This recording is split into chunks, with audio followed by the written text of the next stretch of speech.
Hi hello welcome to my channel Devansi vlogs. ఈరోజు vlog వచ్చేసి Sunday రోజు వ్లాగ్. ఇంకా సండే ఉదయాన్నే మార్నింగ్ బ్రేక్ఫాస్ట్కి వచ్చేసి ఎగ్గుతో పొంగనాలు వేద్దామని ఎగ్ అనేది బీట్ చేసి పెట్టేశాను. ఇంకా చపాతీ అనేది చేసేసి తుడుస్తున్నాను అనమాట. చపాతీ చేసి ఇది పక్కన పెట్టేశాను. ఇంకా నైట్ చేసినది బెండకాయ కూర కొంచెం ఉండే అనమాట. ఇంకా కూర ఉంది కదనేసి పొంగనాలు లాగా వేద్దాము ఎలా వస్తాయని ఫస్ట్ టైం ట్రై చేస్తున్నాను. సేమ్ ఆమ్లెట్ లాగే ఉండే, కాకపోతే ఇందులో కొంచెం ఉల్లిపాయలు, పచ్చిమిర్చి, ఇంకా టమాటా ముక్కలు కానీ, క్యారెట్ కానీ ఇలా డిఫరెంట్ టైప్స్ ఆఫ్ కూరగాయలు కూడా వేసుకొని చేసుకోవచ్చు. అప్పుడు బాగుంటుంది. 3 ఎగ్స్ తీసుకున్నాను. పగలగొట్టేసి ఉప్పు, కారం, పసుపు వేసి ఇంకా అన్నీ బాగా కలిపేసి ఇంకా ఇలా పొంగనాల్లాగా వేసేసుకోవడమే అనమాట. చెప్పాను కదా సేమ్ యాస్టేజ్ వచ్చేసి ఇంకా ఆమ్లెట్ ఫ్లేవరే. ఆమ్లెటే ఇంకా ఆమ్లెట్ ఏమంటే పెద్దగా వేసుకుంటాము. ఇవి వచ్చేసి ఇలా పొంగనాల్లాగా వేస్తున్నాను. ఇంట్లో చిన్నపిల్లలు ఉన్నప్పుడు కొంచెం ఇష్టంగా ఇంట్రెస్ట్గా తినాలి అన్నప్పుడు ఇలా కొత్తగా ట్రై చేయొచ్చు అనమాట. బాగా ఇష్టంగా కూడా తింటారు. మరి చిన్నపిల్లలు తినని పిల్లలకైతే బాగా యూజ్ అవుతుందన్నమాట ఇలాంటివి. ఇంక ఇలా అన్నీ వేసేసి కొద్దిసేపు లో ఫ్లేమ్లోనే పెట్టేసి మూత పెట్టేశాను. ప్రాసెస్ మొత్తం లో ఫ్లేమ్లోనే చేసుకోవాలి. కొంచెం కాలిన తర్వాత టర్న్ చేసేసేయాలన్నమాట. ఇలా అన్నీ తిప్పేసుకోవాలి. మరి ఎక్కువసేపు పెట్టద్దు, తొందరగానే ఉడికిపోతుంది కదా ఎగ్ అనేది, మనకి తొందరగా కాలుతాయి కాబట్టి జస్ట్ కొద్దిసేపు పెట్టేసి తిప్పేసి సరిపోతుంది. చూడండి అన్నీ ఇలా తిప్పేస్తే పర్ఫెక్ట్గా లోపల దాకా ఉడుకుతుంది అనమాట ఎగ్ అనేది. ఇంకా దీంట్లో కావాలి అంటే చెప్పాను కదా ఆనియన్, పచ్చిమిర్చి అని, ఆలు కూడా చిన్నగా కట్ చేసుకొని కూడా వేసుకోవచ్చు అనమాట, బాగుంటుంది. అన్నీ ఇదంతా తిప్పేసిన తర్వాత ఇంకా ఈ విధంగా అయితే ఉన్నాయి చూడండి. చాలా బాగా పొంగాయి, ఫ్లఫీగా. చూస్తుంటే ఏదో కొంచెం డిఫరెంట్గా అనిపిస్తుంది. టేస్ట్ మాత్రం యాజ్ ఇట్ ఈజ్ ఆమ్లెట్ అంతే. ఇంకా అన్నీ కాలాయి. ఇంకా తీసి పిల్లలకు పెట్టేసాడమే అనమాట. ఇంకా చపాతీ చేశానని చెప్పాను కదా, చపాతీ ఏవైతే పెట్టేశాను. ఇంకా పిల్లలు సండే కదా ఆ రోజు ఇంకా టిఫిన్ తిన్న తర్వాత కొద్దిసేపు రాసుకున్న తర్వాత ఇక్కడ ఆట ఆడుతున్నారు. ఏం ఆట అంటే స్టేషనరీ షాప్ ఆట ఆడుతున్నారు. ఇవన్నీ పెన్స్, పెన్సిల్స్, ఎరేజర్స్, షార్ప్స్, ఇంకా క్రయాన్స్, ఇలా స్కేల్స్ ఏమన్నా ఉంటాయి ఇంట్లో ఉన్నవన్నీ ఇలా పెట్టేసుకొని ఇలా టేబుల్ పైన అరేంజ్ చేసేసుకొని క్యారమ్ బోర్డ్ కాయిన్స్ ఉన్నాయి. క్యారమ్ బోర్డ్ కాయిన్స్ వచ్చేసి మనీ అంట. అవి 10 రూపీస్, 5 రూపీస్, 20 రూపీస్ అనేసి. ఫోన్పే కూడా ఉందంట. ఇలా ఆడుకున్నారనమాట. కొద్దిసేపు క్యూట్గా అనిపించిండే. కాకపోతే మేము చిన్నగా ఉన్నప్పుడు మట్టితో ఆటలు ఆడేవాళ్ళము. మట్టితో ఇంకా నీళ్ళు వేసి కలిపి బొమ్మల్లాగా వంట చేసే సామాన్లలాగా చేసుకొని బయట చెట్ల కింద కూర్చొని ఆడుకునేటోళ్ళము మేము, మా ఫ్రెండ్స్ అంతా. కాకపోతే ఇంకా మా పిల్లలకి ఏవీ లేవన్నమాట. ఈ కాలం టౌన్లో ఉన్న పిల్లలు ఏం చేస్తారు చెప్పండి. టౌన్లో ఉన్న వాళ్ళకంటే తప్పదు, ఎంతసేపు ఉన్నా ఇంట్లో ఆడుకోవాల్సిందే. ఇంక ఇలా ఆట పెట్టేస్తారు చూడండి. ఇవన్నీ పెన్నులు, పెన్సిల్స్, ఎరేజర్స్, షార్ప్స్ ఇంకా ఏమేమి ఉన్నాయో అవన్నీ ఇలా ముందర పెట్టేసి ఆడారు. ఇంకా ఈవినింగ్ టైంలో అయితే స్నాక్స్ కోసము ఇక్కడ కార్న్ఫ్లేక్స్ చిప్స్ ఉంటాయి కదా, ఇవి ఆయిల్లో వేయించి ఉప్పు కారం వేసి ఇచ్చాను అనమాట. ఇలా పేపర్లో చుట్టేసిస్తే తిని కొద్దిసేపు ఇంకా తర్వాత కిందికి వెళ్ళి ఆడుకున్నారు.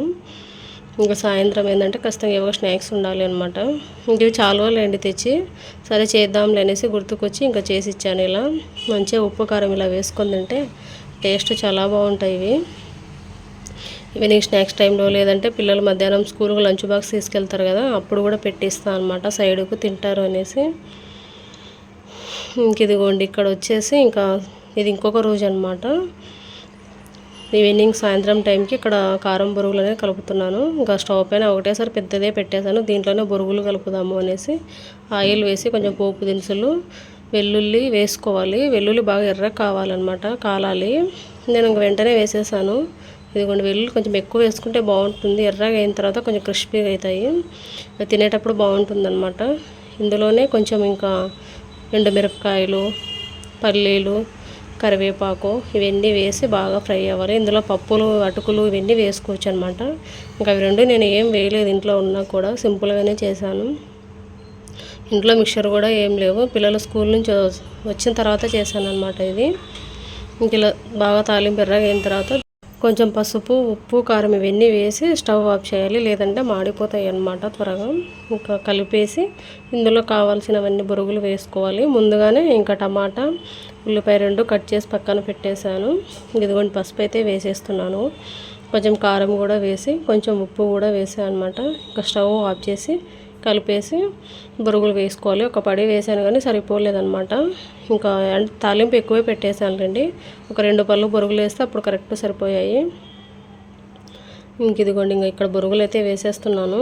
బొరుగులన్నీ వేసి కలిపి ఇంకా తర్వాత కొన్ని బొరుగులు పక్కకు తీసాను.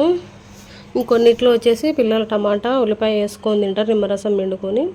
దాంట్లో అన్నీ వేసి కలిపితే మెత్తగా అయిపోతాయి, అన్నీ తినరు అనేసి సరిపడా అన్ని పక్కకు తీసి పెట్టేసి ఒక బాక్స్లో ఇంకొన్నవి పిల్లలకు ఇంకా వేరే సపరేట్ గిన్నెలో వచ్చేసి ఉల్లిపాయ టమాటా ముక్కలు కట్ చేసినవి వేసి నిమ్మకాయ పిండేసి కొంచెం ఇచ్చేసాను అనమాట.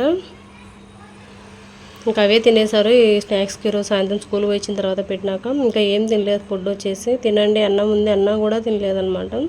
ఇంక ఇదిగోండి ఇందులో ఇంకా కొన్ని సరిపడా పక్కకు తీసి పెట్టేసి ఈ గిన్నెల వరకు తీసాను అనమాట. ఇందులో ఇంకా టమాటా ఉల్లిపాయ వేసేసి ఇంకా నిమ్మరసం పిండేసి ఇచ్చేస్తాను. ఇంకా తినేవాళ్ళు ఇంకా కొత్తిమీర కూడా చిన్నగా కట్ చేసుకొని వేసుకోవచ్చు అనమాట. చాలా బాగుంటుంది ఇలా చేసామంటే. ఇందులో మిక్చర్ కూడా వేసుకోవచ్చు అనమాట, కాకపోతే లేవు, ఇంకా ఉన్న వరకే చేసి ఇచ్చాను. మిక్చర్ ఇంకో రోజు చేస్తాను. ఇంట్లో స్నాక్స్ ఉన్నాయన్నమాట, దానికోసం మిక్చర్ ఇంట్లో చేయలేదు. లేదు అంటే ఇంట్లో చేసేదాన్ని, బయట కొనియను అనమాట. ఎప్పుడు బయట తీసుకోరాడు, నాకు చేయడానికి వచ్చినప్పటి నుంచి ఇంక ఇంట్లోనే చేస్తుంటాను అనమాట. అన్నీ వేసేసి ఇంకా నిమ్మరసం పిండేసి కలిపేసి పిల్లలు ముగ్గురికి ఇచ్చేసాను. కొన్ని మిగిలిచ్చారనమాట. ఇంక అన్నీ తినేసి కొంచెం అవి కూడా ఉల్లిపాయ టమాటా మిగిలినాయి కదా అడుగున, అవి వరకే ఎక్కువ ఉన్నాయి, బొరుగులు తక్కువే ఉన్నాయన్నమాట. ఆల్మోస్ట్ అన్నీ తిన్నట్టే. ఇంకా ఇక్కడ వచ్చేసి మష్రూమ్ కర్రీ చేయాలి అనేసి ఇక్కడ ఇవి వేయిస్తున్నాను అనమాట. జొన్న పేలాలు ఈ పొడి వేస్తే టేస్ట్ బాగుంటుందని చెప్పాను కదా బ్లాగ్లో. ఇంకొంచెం జొన్న పేలాల లడ్డు కూడా చేద్దామనేసి ఇంకా ఈవినింగ్ టైంలోనే కారం బొరుగులు చేసిన తర్వాత జొన్న పేలాలు కూడా వేయిస్తున్నాను. తర్వాత ఏమైందో చూపిస్తాను మీకు. అన్నీ ఇలా వేయించుకోవాలన్నమాట లో ఫ్లేమ్లో పెట్టి జొన్నలు. ఇది హెల్దీ లడ్డు కూడా అని చెప్పొచ్చు. జొన్నలు, బెల్లము, ఓన్లీ కొంచెం ఎండు కొబ్బరి, ఇలాచి, నెయ్యి, పాలు, అంతే అనమాట. ఇదిగోండి ఏదో బాగా చిట్టిపోతున్నాయి. మనం పాప్కార్న్ చేసుకుంటాం కదా, సేమ్ అలానే ఉందన్నమాట. ఇదిగోండి ముందు కొన్ని వేయించాను. బాగా పగిలినవన్నీ తీసుకొని మిక్సీ పట్టేసుకోవాలి అంతే. సింకులో స్టవ్ పైన చాలా వరకు చిట్టి పడిపోయాయి. అన్నీ ఇలా వేయించేసుకొని ఇదిగోండి పైన పగిలినాయి కదా మనకు ఏమంటారు పేలాలు, అవి పాప్కార్న్ కదా పగిలితే ఎట్లా ఉంటాయి అలా పగిలినాయి కదా, అవి తీసి ఒకటి మిక్సీ పట్టేసుకోవాలి. ఇదిగోండి అన్నీ ఇలా మిక్సీ పట్టేద్దామని పెట్టుకున్నాను. ఇందులోనే మిక్సీ పట్టేసి ఈ పొడి అంతా మిక్సీ పట్టేసి ఇందులో కొంచెం బెల్లము, కొంచెం ఎండు కొబ్బరి, ఇలాచి వేసేసి ఇవల్ల మళ్ళీ మిక్సీ పట్టేసుకోవాలన్నమాట. బాగా కలిపేసి మిక్సీ పట్టేసుకోవాలి. మిక్సీ పట్టేసుకున్నాక ముద్దలు కట్టాలని చూసినాను, తర్వాత ఏమైందో చూపిస్తాను మీకు. ఇంకా బెల్లం అనేది కొంచెం లావుగా ఉందనేసి చేత్తో ఒత్తుతున్నాను అనమాట. దాన్ని అంతా ఇలా బాగా కలిపేసుకొని మిక్సీ పట్టేసుకోవాలి. మిక్సీ పట్టిన తర్వాత చూపిస్తాను మీకు. ఇదిగోండి అంతా మిక్సీ పట్టాను. ఉండలు కట్టాలని చూస్తే రావట్లేదు అనమాట. సరే కొంచెం నెయ్యి వేద్దామని నెయ్యి వేసి కలుపుతున్నాను, అయినా రావట్లేదు అనమాట. కొంచెం నెయ్యి వేసి కలిపాను, రాలేదు. అమ్మకు ఫోన్ చేశాను, అమ్మ ఇలా చేశాను ఏం చేయాలంటే కొంచెం పాలు పోసి కలుపు అప్పుడు వస్తాయి అనింది. ఇంకా నేను ఏం పాలు వేయలేదు. సరేలే దీన్ని ఒట్టిగా తిన్నా ఇలాగైనా బాగుంది అనేసి దాన్ని ఇంకా ఉండలు కట్టలేదు, ఏం చేయలేదన్నమాట. ఇంకా అలానే తింటున్నాము. కాకపోతే ఇది లడ్డు హెల్దీ కూడా అని చెప్పాను కదా, బాగుంటుంది టేస్ట్. ఇది వచ్చేసి తొలి ఏకాదశి స్పెషల్గా చేసుకుంటారనమాట అమ్మ వాళ్ళ ఊర్లో. ఇంకా మాకు తొలి ఏకాదశి లేదు అనేసి ఇంకెలాగో ఈరోజు వేయించాను కదా, దాంతో కొంచెం ఎక్కువ వేసి ఇలా చేసుకుందామని ట్రై చేశాను అనమాట. ఈ వ్లాగ్ నచ్చినట్టయితే వీడియో లైక్ చేయండి, షేర్ చేయండి, సబ్స్క్రైబ్ చేసుకోండి. Thank you for